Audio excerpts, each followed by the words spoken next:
Family loyalty has a precise price, usually calculated in cold cash. When a corporate patriarch passes away, greedy heirs circle instantly. Yet what happens when a shunned granddaughter receives nothing but a rusted heavy key? One discarded relative is about to unlock a scandal worth far more than money. The rain in Chicago that Tuesday felt less like weather and more like a judgment. It battered the floor-to-ceiling windows of Prescott, Reed & Gallagher, a law firm that occupied the top 3 floors of a downtown skyscraper. Inside the mahogany-paneled boardroom, the air was thick with the scent of expensive leather, stale coffee, and unbridled greed. Clara Harrington sat in the furthest corner of the room, her damp trench coat draped over the back of a rigid wingback chair. She was distinctly out of place among the tailored Italian suits and diamond-studded watches that adorned her relatives. At 26, Clara was a high school history teacher, drowning in student debt and medical bills left behind by her late mother. She hadn't spoken to her grandfather, the legendary shipping magnate Arthur Harrington, in over a decade. Her mother had been the family's ultimate disappointment, choosing to marry a humble public servant rather than the banking heir Arthur had hand-picked for her. For that defiance, she was entirely cut off from the Harrington fortune. Yet when Arthur died of a sudden stroke at the age of 82, Clara received a formal, heavy stock letter demanding her presence at the reading of the will. A tiny, foolish part of her hoped that the old man had experienced a pang of regret in his final days. Perhaps he had left her a modest sum, enough to clear her debts and afford a life where she didn't have to count every penny at the grocery store. At the head of the massive oak table sat Nathaniel Prescott, a lawyer whose face was as deeply lined as the legal volumes lining the walls. He cleared his throat, breaking the heavy silence, and broke the wax seal on Arthur Harrington's final testament. Across the table, Clara's Uncle Richard practically vibrated with anticipation. Richard, a man whose ambition was matched only by his arrogance, had been running Harrington Logistics into the ground for the past 5 years, while Arthur's health declined. Beside him sat his daughter, Beatrice, scrolling disinterestedly on her phone, her designer handbag resting on the polished wood like a trophy. "We are gathered here today to execute the final wishes of Arthur Thomas Harrington," Prescott began, his voice a dry, practiced monotone. For the next hour, Prescott painstakingly detailed the division of an empire valued at nearly $900 million. The sheer scale of the wealth was nauseating. Richard was named the sole executor and majority shareholder of Harrington Logistics, inheriting the corporate fleet, the international warehouses, and the lucrative government contracts. Beatrice was casually handed the keys to a sprawling estate in the Hamptons, a penthouse on the Upper East Side of Manhattan, and a trust fund that generated more interest in a month than Clara would earn in a lifetime. Clara kept her hands folded in her lap, her knuckles white. She watched Richard's chest puff out with vindicated pride. He had won. He had successfully orchestrated the complete consolidation of the Harrington Empire under his own roof. Then Prescott paused. He turned a page, adjusting his reading glasses, and looked directly at Clara for the first time. "And finally, to my granddaughter, Clara," Prescott read, the cadence of his voice shifting, "whose mother chose a life of hardship over a life of duty. I leave no money. Wealth unearned is a poison, and the Harrington money is more toxic than most." A sharp, mocking bark of laughter escaped Richard's lips. Beatrice didn't even bother to look up from her screen, merely smirking at the humiliation unfolding. Clara felt a hot flush of shame creep up her neck. Why had she been summoned? just to be publicly berated from beyond the grave? However, Prescott continued, raising a finger to command silence, to Clara, I leave the truth and the singular means to unlock it. Use it wisely, for it is the only thing I possessed of any real value.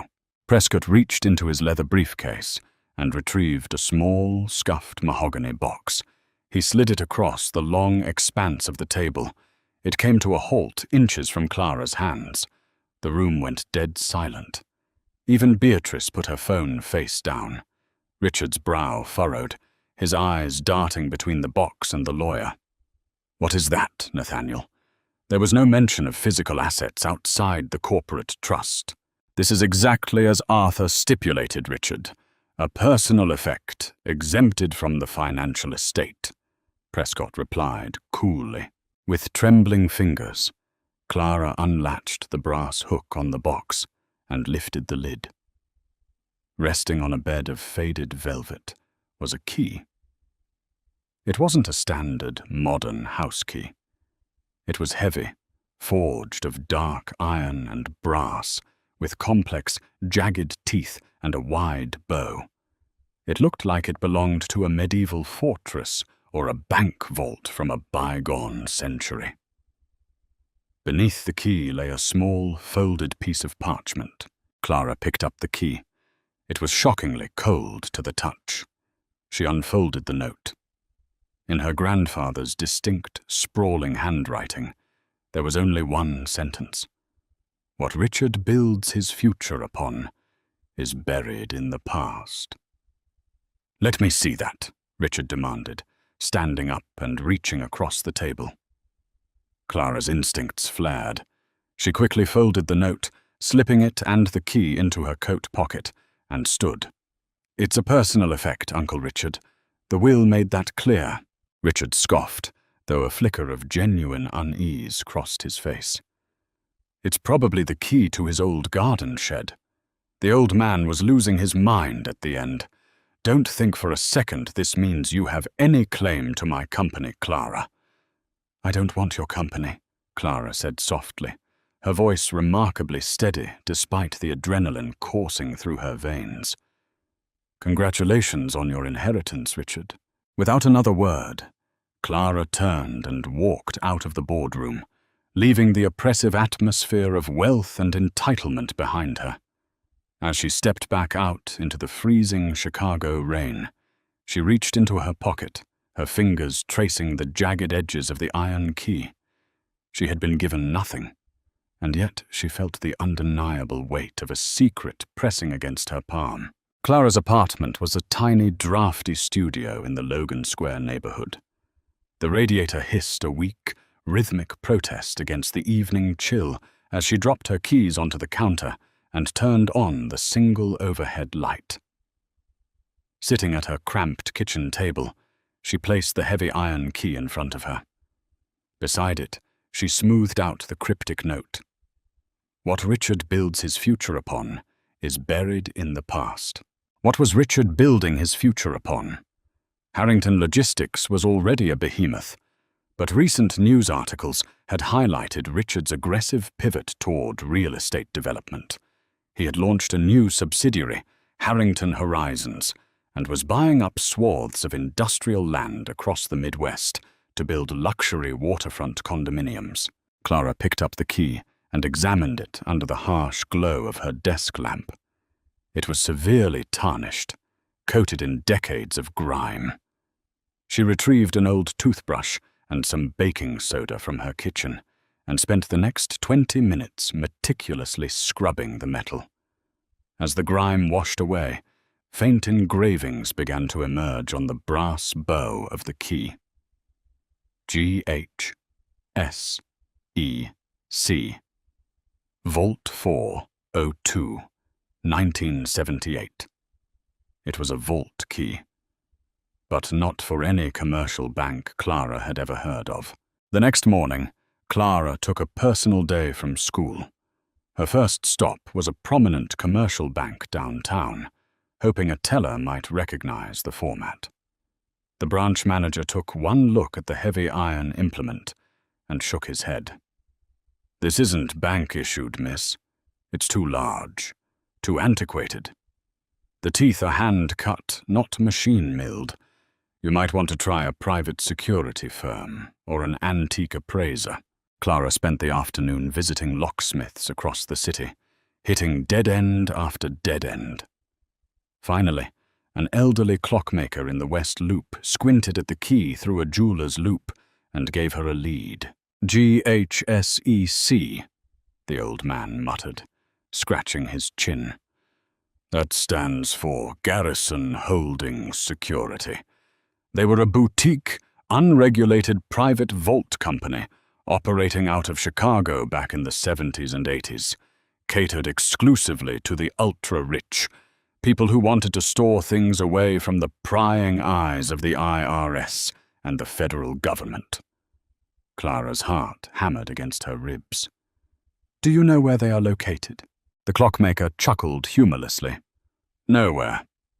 Garrison Holdings went bankrupt and liquidated their assets in 1991 after a massive federal tax evasion probe. The facility was gutted." Clara felt a crushing weight of disappointment. A key to a destroyed vault. Was this Arthur's final cruel joke? To leave her a wild goose chase that ended in an empty, demolished basement? She thanked the man and walked to the nearest public library, determined not to give up. She spent hours scrolling through digital newspaper archives from 1991. The collapse of Garrison Holdings was a major scandal. Wealthy clients were given exactly 30 days to empty their illicit safety deposit boxes before the feds seized the property. Arthur Harrington would never have let his secrets fall into government hands. He would have moved whatever was inside Vault 402. But where? Clara stared at her grandfather's note again. What Richard builds his future upon. She opened a new search tab and typed in Harrington Horizons Real Estate Development. She pulled up the subsidiary's public press releases. Richard was pouring millions into a massive, controversial project called the Riverfront Renaissance. He was tearing down miles of abandoned industrial warehouses along the Chicago River to erect glass towers. Clara cross-referenced Arthur's old property deeds, documents that were part of the public record. Arthur had owned dozens of warehouses in that exact district. When Garrison Holdings went under in 1991, Arthur had just purchased a massive, concrete-reinforced property known as the Pier 42 Textile Mill. He never leased it out. He never sold it. It had sat entirely empty for over 30 years. A chilling realization washed over Clara. Arthur hadn't moved his vault to another bank. He had built his own. He had taken his secrets from Garrison Holdings and buried them in the basement of Pier 42. Clara clicked on the latest press release from Harrington Horizons, her blood running cold as she read the headline. Demolition of historic Pier 42, slated for this Friday to pave way for luxury high-rises. Today was Wednesday. Richard didn't know what was in the building. He just saw a dilapidated warehouse standing in the way of his billion-dollar real estate venture. If the wrecking balls hit Pier 42 on Friday morning, whatever Arthur had hidden beneath it would be buried under thousands of tons of concrete and steel, lost forever. Panic and determination warred within Clara. She had less than 48 hours to infiltrate a condemned, heavily guarded construction site, locate a hidden vault that might not even exist, and extract a secret that her grandfather claimed was the only thing of real value he possessed. That night, Clara dressed in dark clothing, packed a heavy flashlight, a crowbar, and the iron key into a canvas backpack. She took the L train to the industrial edge of the city. The rain had returned, a freezing drizzle that turned the pothole-ridden streets into slick black mirrors. Pier 42 was a looming, brutalist monstrosity of brick and concrete. It was surrounded by high chain-link fences topped with barbed wire. Heavy construction equipment, excavators and bulldozers were already parked on the perimeter, sleeping mechanical beasts waiting for Friday morning. A single security trailer sat near the main gate, its windows glowing with the blue light of a television screen. Clara crept along the blind side of the fence, the sound of the nearby rushing river masking her footsteps. She found a rusted, loose section of the chain-link fence near the back, obscured by overgrown, dead ivy. Praying her tetanus shot was up to date, she pried the wire back just enough to squeeze her body through, the sharp metal tearing a fresh rip into her coat. She was in. She darted across the muddy yard and pressed her back against the freezing brick wall of the warehouse. The side entrance was a heavy steel door, secured by a modern, thick padlock. Clara pulled the crowbar from her bag. She wasn't a criminal. She was a school teacher. Her hands shook violently, not just from the cold, but from the sheer audacity of what she was doing. If she was caught, Richard would undoubtedly press charges. She would lose her teaching license, her apartment, everything. But as she gripped the cold iron of her grandfather's key in her pocket, she remembered the smug, triumphant look on Richard's face. She remembered the decades her mother had spent struggling to make ends meet, while the Harringtons lived like royalty. Clara wedged the crowbar behind the padlock hinge. With a sharp, desperate heave, the rusted metal brackets groaned and snapped. The heavy steel door creaked open, revealing a pitch-black abyss inside. Clara flicked on her flashlight. The beam cut through the thick, dust-choked air, illuminating the cavernous, empty floor of the textile mill. The silence inside was absolute, heavy, and suffocating. She stepped over the threshold, pulling the door shut behind her. She was standing on the precipice of a forgotten fortune, entirely unaware of the lethal trap her grandfather had set. Not for her, but for anyone who dared to follow the trail. The real game had just begun. The beam of Clara's flashlight sliced through the suffocating darkness of Pier 42. The air was thick, tasting of rust and decades of undisturbed decay. Colossal steel beams disappeared into the cavernous ceiling above, while the concrete floor was littered with the rotting remnants of the building's industrial past. Clara's heart slammed against her ribs like a trapped bird.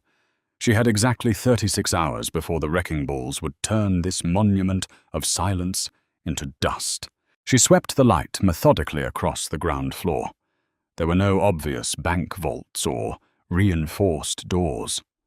Arthur Harrington was a man of meticulous, paranoid design. He wouldn't have left his deepest secrets on ground level. Moving toward the rear of the warehouse, Clara found what she was looking for: the old freight elevator shaft. The cab itself was rusted into place a floor above, but beside the shaft sat a heavy, unremarkable iron grate bolted to the concrete, partially obscured by a mountain of rotting wooden shipping pallets. It took Clara 20 agonizing minutes of hauling the splintered wood aside, her hands scraped and bleeding, to clear the space. She wedged her crowbar beneath the edge of the grate. With a sharp groan of protesting metal, it gave way. Beneath it was not a drainage sewer, but a narrow, poured concrete stairwell descending into the earth. Clara took a deep breath, the cold iron of the key heavy in her pocket, and began her descent. At the bottom of the stairs, the air grew freezing, biting through her trench coat. The stairwell ended in a small, windowless subterranean room. Dead center in the reinforced concrete wall stood a massive, solid steel door. There were no digital keypads, no retinal scanners, just a heavy iron wheel and a single complex keyhole. Above the keyhole, faintly etched into the steel, were the numbers 402. With trembling hands, Clara pulled her grandfather's key from her pocket. She slid the heavy brass and iron implement into the lock. It was a perfect fit. She turned it. Clack, clack, clunk. The heavy mechanical sound of tumbling deadbolts echoed loudly in the confined space. Clara gripped the iron wheel, planted her boots against the concrete floor, and pulled with all her might. The hinges shrieked, but the heavy door swung outward, exhaling a breath of stale, dry air. Clara stepped into Vault 402, sweeping her flashlight across the interior. She expected gold bullion. She expected stacks of unmarked bills or perhaps stolen artwork. Instead, the vault was almost entirely empty, save for a simple steel desk and a wall of meticulously organized fireproof filing cabinets. Disappointment, cold and sharp, washed over her. Had she risked prison for a room full of ancient tax returns? She walked over to the desk. Sitting squarely in the center was a thick, leather-bound ledger and a sealed manila envelope with her name written on it. For Clara. She tore the envelope open. Inside was a letter penned in Arthur's sprawling handwriting. Clara, if you are reading this, you had the grit your mother possessed. I built an empire, but I built it in the mud. Richard believes he is inheriting a dynasty. He is actually inheriting a graveyard. The truth of Harrington logistics is in these cabinets. Burn me to the ground, Clara. It is the only way to cleanse the soil. Enclosed is the key to your future, the only clean money I ever made. Clara opened the leather-bound ledger. As her eyes scanned the pages, the sheer scale of the horror crystallized. This wasn't a record of shipping routes. It was a decades-long chronicle of catastrophic environmental crimes. April 1982. Illegal burial of 500,000 gallons of synthetic chemical solvent at River District Sector 4. August 1988. Bribe of $250,000 paid to City Zoning Commissioner Thomas Mitchell to falsify soil contamination reports. November 1995. Seepage containment failure. Groundwater toxicity at 400% above federal limits. Ordered immediate paving of the site. Clara's blood ran cold. The coordinates listed in the ledger matched perfectly with the land Richard was currently developing. The Riverfront Renaissance project wasn't just built on contaminated land. It was sitting directly on top of hundreds of buried, corroding steel drums filled with highly toxic, carcinogenic industrial waste.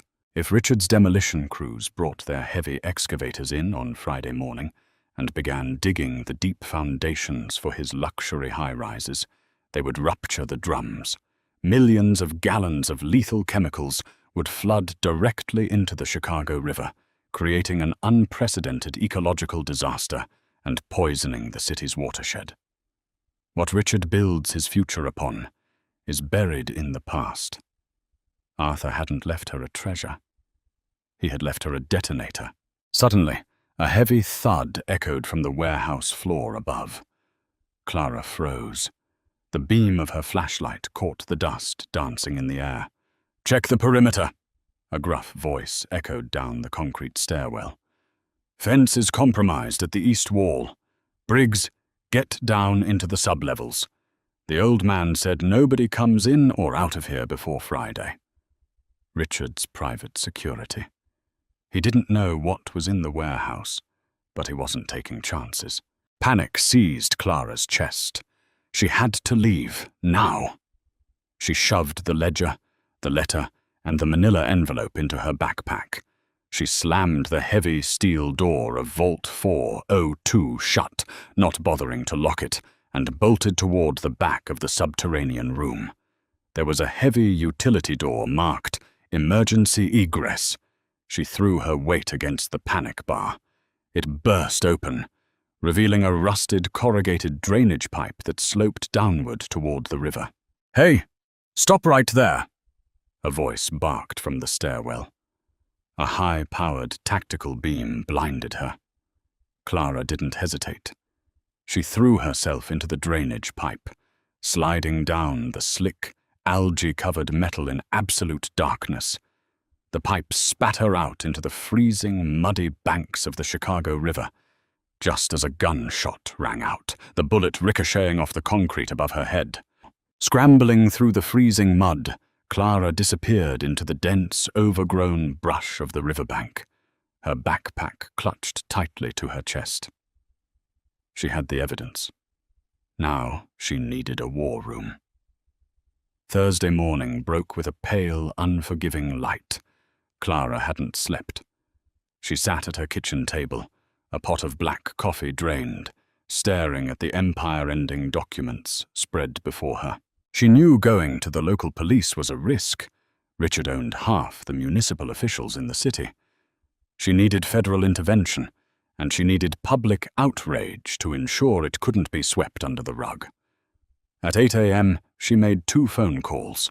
The first was to Sarah Jenkins, a Pulitzer-winning investigative journalist at the Chicago Tribune, known for dismantling corrupt politicians. The second was to the emergency hotline of the Environmental Protection Agency's Regional Criminal Enforcement Division. Clara didn't give her name. She simply gave them the coordinates, a scanned copy of the 1982 ledger entry, and the terrifying reality of what was going to happen at 7 a.m. on Friday. By Thursday evening, the Tribune had verified the signature of the disgraced former zoning commissioner on Arthur's old documents. The wheels of justice, usually painfully slow, engaged with terrifying speed when the threat of a catastrophic municipal water poisoning was involved. Friday, 6:45 a.m.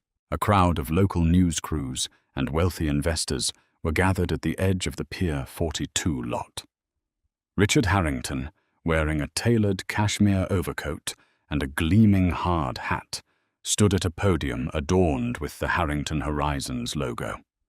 Behind him, massive yellow excavators idled, ready to break ground. Beatrice stood to the side, looking bored but undeniably triumphant.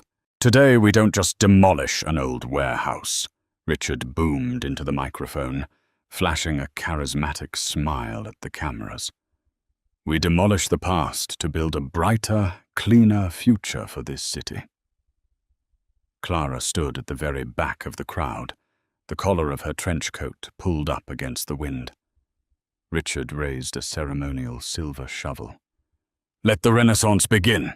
Before the shovel could pierce the dirt, a convoy of black SUVs and heavy, armored hazmat trucks tore through the chain-link gates, their sirens wailing and blue lights flashing in the grey morning air.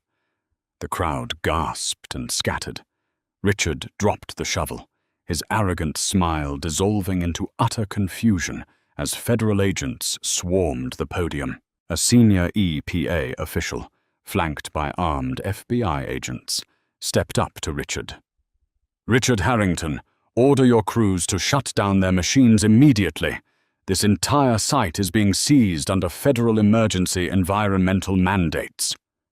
"What is the meaning of this?" Richard snarled, his face flushing crimson. "I have permits. I own this land."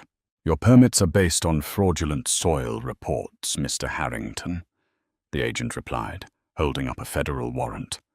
"We have obtained internal company ledgers proving this site is a massive, illegal, toxic waste dump. If your excavators dig 10 feet down, you will poison the entire riverfront. You are under arrest for conspiracy, environmental endangerment, and fraud." As handcuffs were snapped onto Richard's wrists, the news cameras captured every second of his humiliation. Beatrice screamed at the officers, her designer handbag falling into the mud. The empire wasn't just crumbling, it was being utterly obliterated. Clara watched from the shadows a profound sense of peace settling over her. Her grandfather had been a monster, but in his final act, he had handed the sword to the only person he knew wouldn't hesitate to swing it. Later that afternoon, sitting in the quiet safety of her apartment, Clara finally opened the second item inside the manila envelope she had taken from the vault. It was a blue, leather-bound passbook for a private bank in Zurich, Switzerland. Attached was a small note. "Before the waste, before the bribes, I sold my first patent for a shipping container lock. It was honest money. I let it sit for 50 years. It belongs to you." Clara opened the passbook and stared at the final balance line. $14,250,000. It was clean money, unattainably vast, yet entirely separate from the rot of the Harrington Empire. Clara closed the book, a genuine smile breaking across her face. She would pay off her mother's medical debt. She would fund her school's history department for the next century.